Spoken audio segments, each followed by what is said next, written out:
Police তোমাদের জন্য যথেষ্ট ধৈর্য ধারণ করে তোমাদের অনেকটা আমি মনে করি তোমাদের পক্ষে গেছে।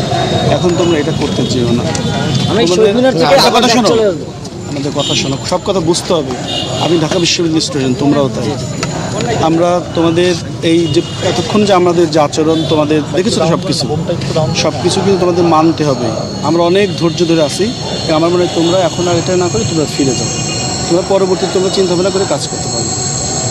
কিন্তু আমরা তো আর কোনো বৃদ্ধি করবো না, আমরা মিছিলটা শেষ করে এখন এটা আমরাও তোমাদেরকে বলছি, তোমরা প্লিজ, তোমরা তো সব শুনবা। তোমাদের এতক্ষণ আমরা যদি কথাগুলো শুনে থাকি, তোমরা তো অবশ্যই আমাদের ক্যাম্পাসে আমরা মুভ করতে পারবো, সবই পারবা। আমরা তোমাদের সব কিছু, তোমাদের যে নিরাপত্তা, যেমন আমরা এখানে এসে আমাদের ভিসি স্যার যেটা বলছে, তোমাদের ভিসি স্যার যেটা বলছে, তোমাদের প্রক্টর স্যার যেটা বলছে, সব কিছু মিলেই তোমাদের সাথে মিলেই আমরা তো কাজ করছি।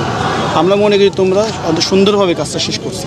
এই জন্যে তোমাদের উচিত আমাদের এই যে আমরা যেটা তোমাদেরকে বলছি সেটা মানা। সবকিছু কিন্তু আন্দোলনের মধ্যে রাজনৈতিক অংশ নিয়ে পোলাপান আহত হয়েছে, আমাদের মেয়েরা আহত হয়েছে, আপনারা সবই জানেন। এখন আমাদের ক্যাম্পাসে যদি আমরা এখন মিছিল করতে না পারি, প্রেস ব্রিফিং যদি করতে না পারি, তাহলে এটা তো আমাদের গণতান্ত্রিক অধিকারকে হরণ করা হচ্ছে। আমরা এই ক্যাম্পাসের শিক্ষার্থী, আমরা একটা সাংবিধানিক আন্দোলন করতেছি, সেখানে আমাদের উপর হামলা হয়েছে। আমরা এখন একটা প্রেস ব্রিফিং করবো শহীদ মিনারে, আমরা রাজু ভাস্কর্যেও যাবো না। আমরা রাজু ভাস্কর্যেও যাবো না, আমরা শহীদ মিনার সম্মেলন করবো। আবার এই মিছিল এরা চলে আসবে, এরা শহীদ মিনারের শিক্ষার্থীদেরকে আমরা বলি, এখানে সকল মিডিয়া আছে, তারা কিন্তু তোমাদের সাথে ছিল এতক্ষণ। এই বিকাল থেকে আমরা তোমাদের সাথে আছি। আমরা মনে করি যে বাংলাদেশ পুলিশ তোমাদের সাথে এতটা সময়, আমাদের ঢাকা বিশ্ববিদ্যালয়ের মতো একটা সম্মান, এক সর্বোচ্চ বিদ্যাপীঠের যে ভিসি স্যার, প্রক্টর স্যার এবং আমাদের যারা আছে সবার সঙ্গে তোমাদের সাথে মিলে আমরা কিন্তু আমাদের কাজটা করতে পেরেছি। আমাদের অনুরোধ, তোমরা চলে যাবো আজকে, এত রাত্রে তোমরা কালকে প্রোগ্রাম করতে পারবে। এখন তুমি সারাদিন আমার সাথে এই বিষয়টা নিয়ে কথা বলতেই পারো, কিন্তু আমাদের কথা তোমাদের না, আমরা বলি তোমাদের সাথে কালকে কিন্তু আমি ছিলাম, মনে আছে? কাল কিন্তু বঙ্গভবনে যখন তোমাদের দিচ্ছে, তোমাদের 12 জনকে আমরা সুন্দরভাবে শুনে দিয়েছি। সেই কথাটা মনে করে তোমাদের ছাত্র, ওরাও তো তোমাদের সহযোগিতা। আজকে যে আমরা আহত হইলাম সেটা তোমরা বলতে পারবা, বলার তো সময় শেষ হয়ে গেল। এখন আমাদের ফোর্স অনেক, এই সারাদিন প্লিজ ভাই, তুমি এখানে, আমি জানি তুমি কাজটা করতেছো, তুমি এখানে আমি তোমাকে স্পেশালি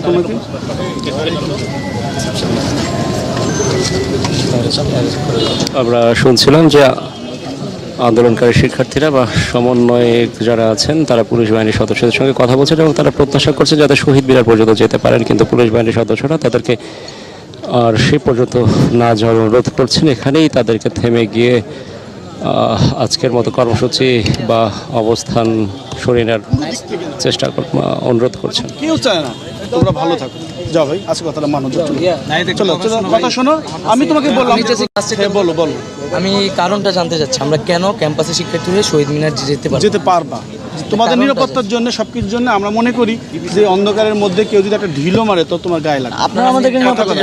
এই পুলিশ প্রোটেকশন আমরা তোমাদের যে দায়িত্বের সময়, আমরা তোমাদের যে দায়িত্বটা, আমরা এখানে যেভাবে আমি বারবার বলছি, আমাদের বিশ্ববিদ্যালয় প্রশাসন যেভাবে আমাদের কাছে চাইবে, ঢাকা বিশ্ববিদ্যালয়ের, আমরা এই বিশ্ববিদ্যালয়ের প্রসাশন মানি না যে বিশ্ববিদ্যালয় আমাদের নিরাপত্তা দিতে পারে না। এদেরকে মারতেছে, তারা এদেরকে মারা হয়েছে।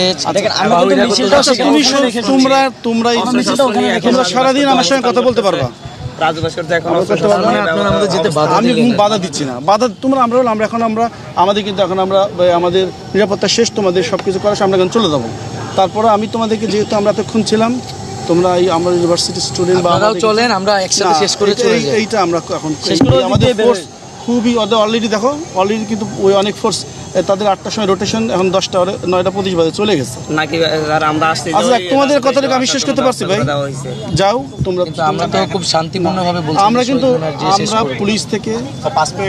আমরা পুলিশ থেকে বাংলাদেশ পুলিশের যে এই ধৈর্য যেটা আমরা প্রদর্শন করে থাকি আমাদের স্টুডেন্টের, এবং কোনো দিক থেকে তোমাদের যাতে কোনো সমস্যা নয় সেজন্য আমরা কাজ করেছি আজকে।